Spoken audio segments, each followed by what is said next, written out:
若家己某一间私立路中的校车，昨在7点要通过平交道的时，看到这地沟已经放落来啊，毋过伊也是硬甲驶过，是真危险。另外，伫中华嘛过路人留伫平交道顶头20多分钟，害火车袂得过。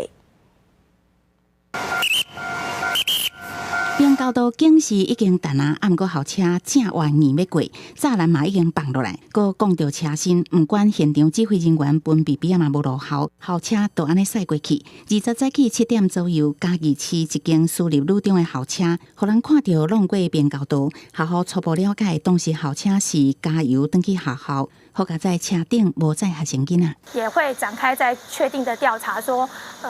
这个先生的状态，然后我们后续的惩处等等，我们会依照我们的聘约里面的相关规定去做处分。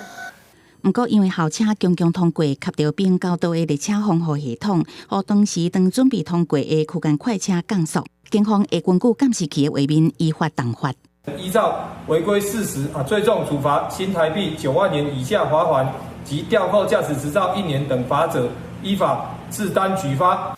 若是车辆行人强弄平交道，也有可能造成火车行驶安全。中华火段就为平交道3月多予一个行人减20多分，影响3个班次。中华市区希望赶紧把铁路高架化，其中一个原因就是希望莫阁发生平交道意外。根据铁路警察局的统计，去年6月到即马，中华市区的平交道拢总发生严总过有3件，一件是违规临时停车。中华县交通处表示，中华市的铁路高架化由铁道局进行综合规划。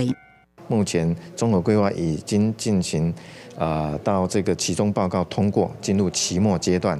那其他还有一些我们县政府这边大家一起跟铁道局来配合的部分。中华铁道高架化全长9.5公里，去年1月通过行政院核定了后，进入实际开发阶段，一定会当消除4维平交道、4维陆桥，也甲4维车行地下道。不过，中华县政府初步估计，整体完工至少要12年的时间。记者综合报道。